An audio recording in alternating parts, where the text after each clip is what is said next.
اعوذ باللہ من الشیطان الرجیم وَإِذَا اور جب قیلا کہا جاتا ہے لہم انہیں اتبعوا پیروی کرو ما اس کی جو انزلہ نازل کیا اللہ نے قالو وہ کہتے ہیں بلکہ نتبعوا ہم پیروی کریں گے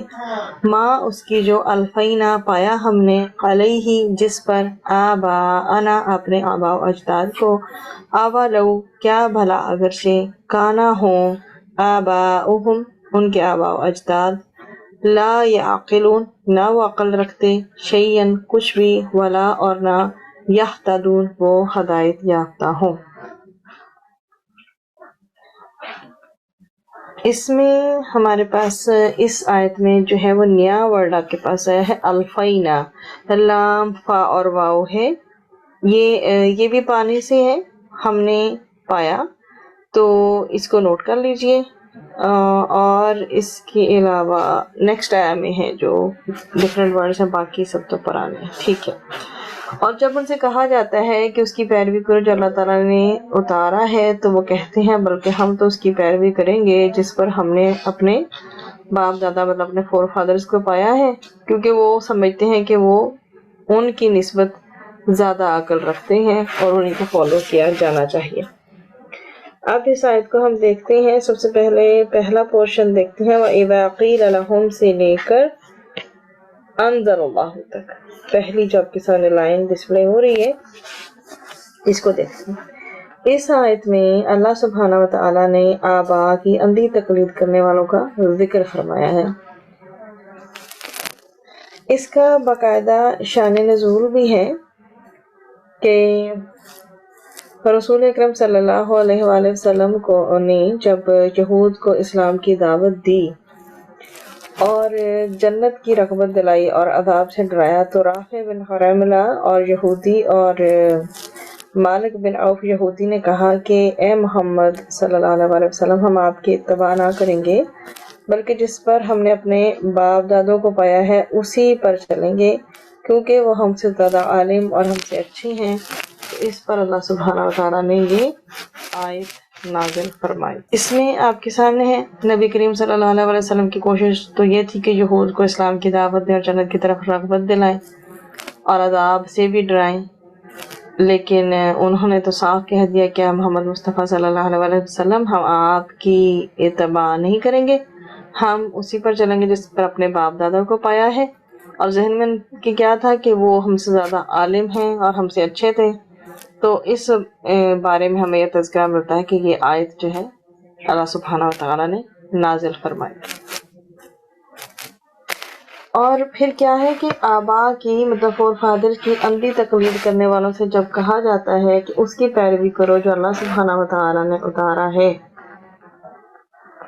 تو اپنے بڑوں کی سنت پر قائم رہتے ہوئے کہتے ہیں کہ ہم تو اسی کی پیروی کریں گے جس پر ہم نے اپنے باپ دادا کو پایا ہے۔ اب اتبعوا ما انزل اللہ، یہ جو آپ کے سامنے پورشن ہے اتبعوا ما انزل اللہ، پیروی کرو اس کی جو نازل کیا اللہ سبحانہ وتعالیٰ نے۔ تو اللہ سبحانہ وتعالیٰ نے تو قرآن بھی نازل فرمایا ہے اور تورات بھی، تو اس سے مراد دونوں چیزیں لی جا سکتی ہیں، اور یا پھر دونوں میں ایک یا کی کیٹیگریز کے ساتھ ہم رکھ سکتے ہیں، یا تو قرآن مراد لے لیں گے یا تورات، کیونکہ تورات بھی محمد مصطفیٰ صلی اللہ علیہ وآلہ وسلم کے اتباع کا ہی حکم دیتی ہے۔ اس میں ہمیں سورۃ المائدہ کا ریفرنس ملتا ہے، اور جب ان سے کہا جاتا ہے کہ جو اللہ تعالیٰ نے اتارا ہے اس کی طرف آؤ اور رسول کی طرف آؤ، تو وہ کہتے ہیں ہمیں وہی کافی ہے جس پر ہم نے اپنے آباء و اجداد کو پایا ہے، اور کیا اگرچہ ان کے آباء و اجداد بھی کچھ نہ جانتے ہوں اور نہ ہی وہ ہدایت پر ہوں۔ تو حق کو رد کرنے کا یہ ایک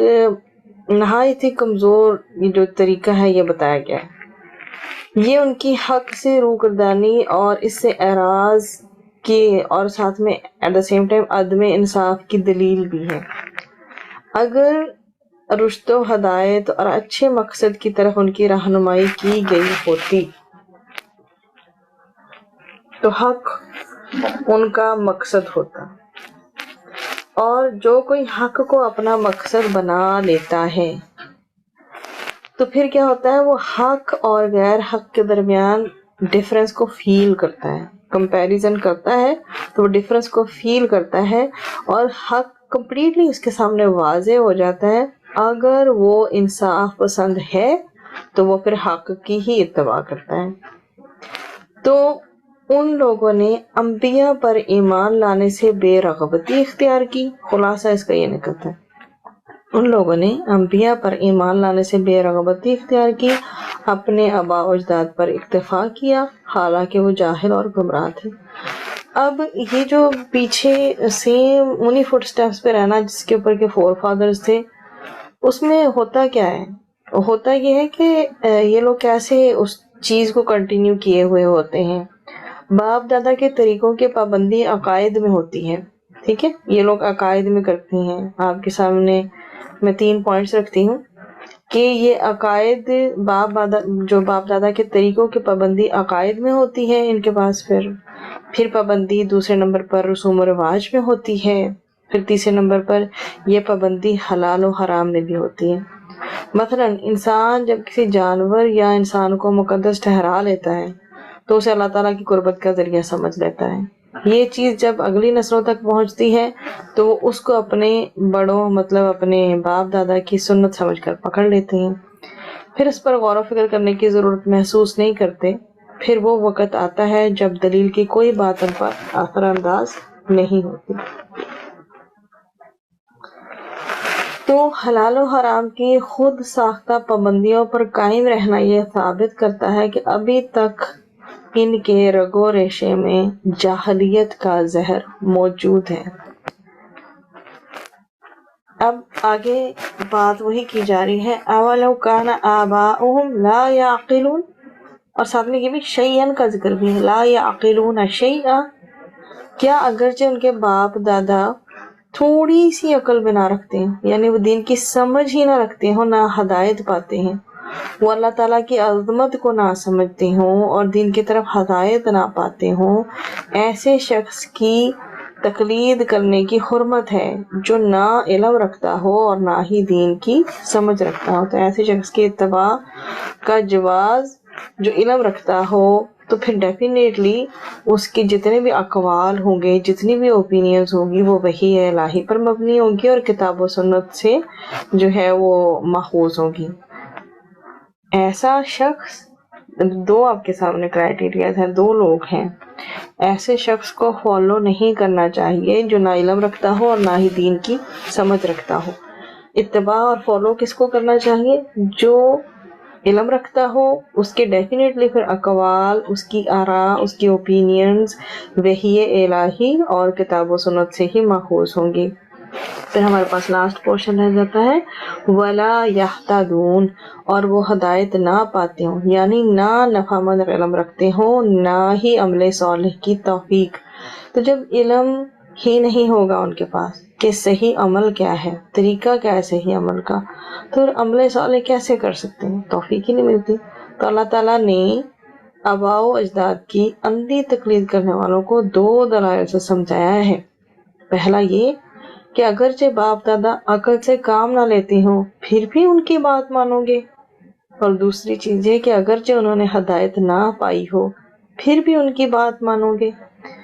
تو یہ الحمدللہ ہماری یہ والی آیت مکمل ہو گئی ہے.